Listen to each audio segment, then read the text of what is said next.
todos y a todas, les damos la bienvenida a nuestro nuevo episodio de Podcast Educativo. Hoy abordaremos un tema clave para comprender nuestra historia: la colonización del pueblo mapuche por los españoles y las repercusiones en la actualidad, especialmente en el ámbito educativo. Este episodio está especialmente pensado para los estudiantes de enseñanza media, sobre todo quienes están cursando historia, porque le ayudará a entender las raíces de nuestra sociedad, la diversidad cultural que existe en Chile y los desafíos actuales. Hoy me acompaña Laura Merino, estudiante de Pedagogía en Educación Diferencial, que nos ayudará a conocer y reflexionar sobre estos procesos históricos. Bienvenida, Laura. Hola a todos y muchas gracias, Gretel. Es muy importante para mí poder hablar de este tema. Muchas veces en los libros de historia la colonización se presenta como algo inevitable o incluso positivo, pero rara vez se visibiliza lo que realmente significó para los pueblos originarios como el pueblo mapuche. Hoy hablaremos no solo de lo que ocurrió durante la colonización, sino también de sus consecuencias, de la resistencia del pueblo mapuche y del rol que tenemos nosotros como jóvenes en la construcción de una sociedad más justa e inclusiva. Exactamente. Para comprender el presente es fundamental conocer el pasado. Cuando hablamos de colonización, nos referimos al proceso mediante el cual un país extranjero invade, domina y explota otro territorio y a sus pueblos, imponiendo su idioma, religión, economía y cultura. En el caso de Chile, la colonización empezó en el siglo XVI, cuando llegaron los españoles liderados por Pedro de Valdivia. Estos conquistadores venían con una mente de superioridad, convencidos de que su forma de vida era la única válida, pero se encontraron con los pueblos originarios, con tradiciones milenarias, como los aymaras en el norte, los diaguitas en el centro norte y especialmente los mapuches en el sur, quienes ya habitaban este territorio hace siglos. El pueblo mapuche no era un pueblo primitivo como muchas veces se ha dicho. Tenían una organización social, política, que era muy compleja, además de una lengua muy propia, como el mapuzungún.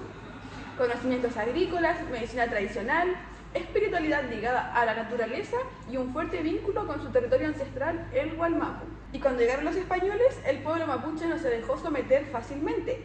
Lo que vino después no fue una simple conquista, sino una lucha larga, con momentos de violencia, pero también con diplomacia, negociación y resistencia cultural.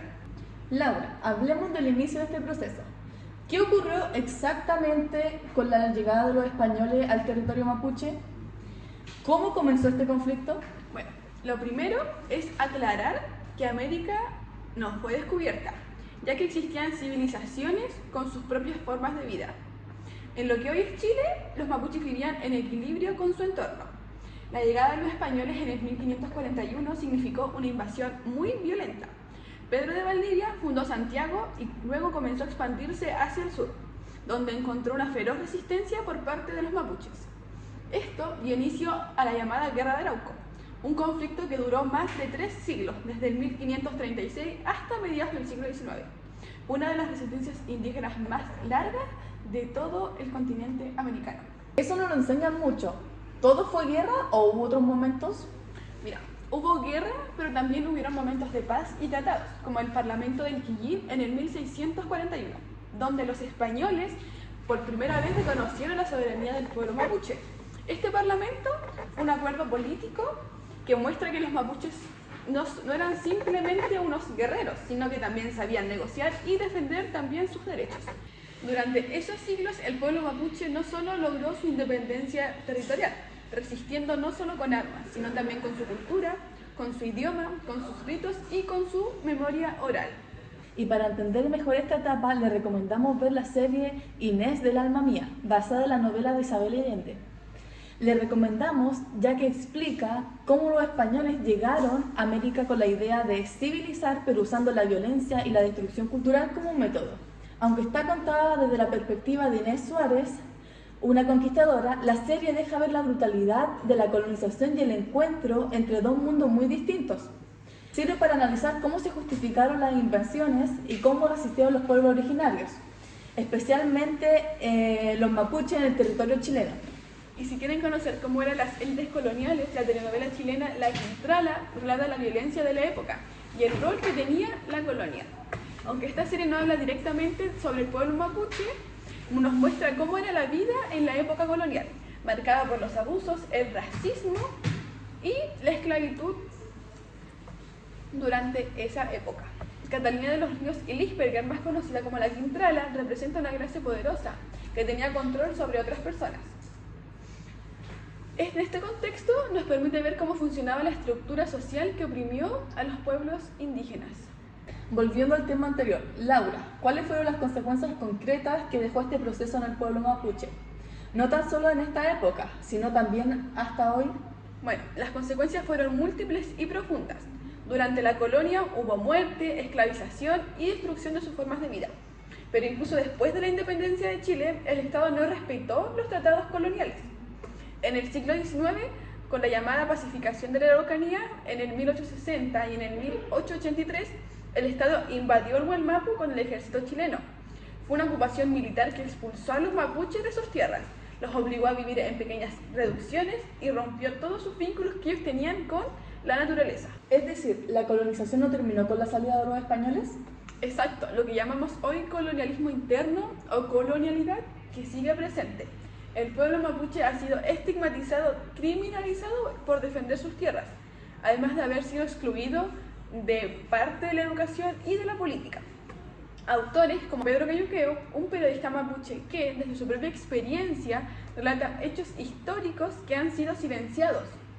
En su libro Historia Secreta Mapuche, nos muestra que el pueblo mapuche no solo fue vencido ni desaparecido, como a veces se cree, sino que también ha resistido hasta el día de hoy. El lenguaje del libro es muy accesible, por lo que es ideal para estudiantes de enseñanza media que quieran entender la historia desde un punto de vista mapuche.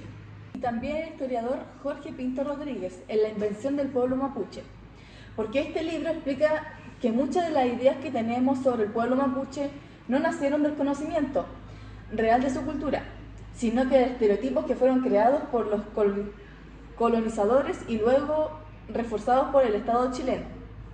Por ejemplo, decir que eran salvajes o enemigos del progreso fue una forma de justificar que les quitaran sus tierras. Este libro nos ayuda a abrir los ojos y entender que la historia que nos contaron no siempre fue neutral ni justo.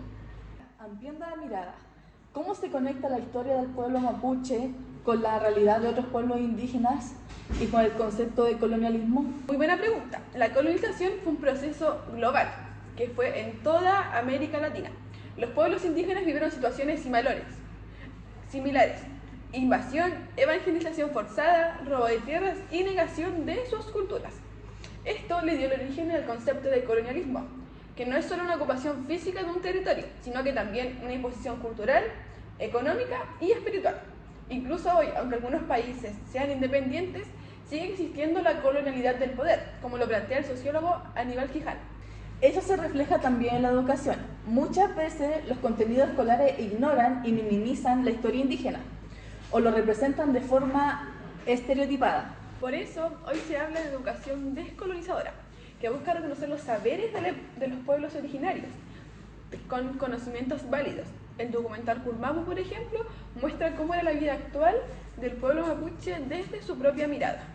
Laura, después de este recorrido, ¿qué crees que nos corresponde como jóvenes y futuros educadores?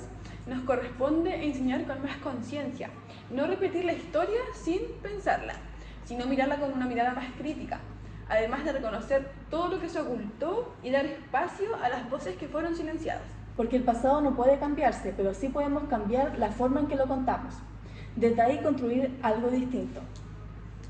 El pueblo mapuche sigue aquí, no como parte del pasado, sino como parte viva del presente. Escuchar su historia es también empezar a reparar. Gracias por acompañarnos. Recordar no es quedarse atrás, es avanzar con sentido. Nos encontramos en un próximo episodio. Hasta luego. Hasta luego.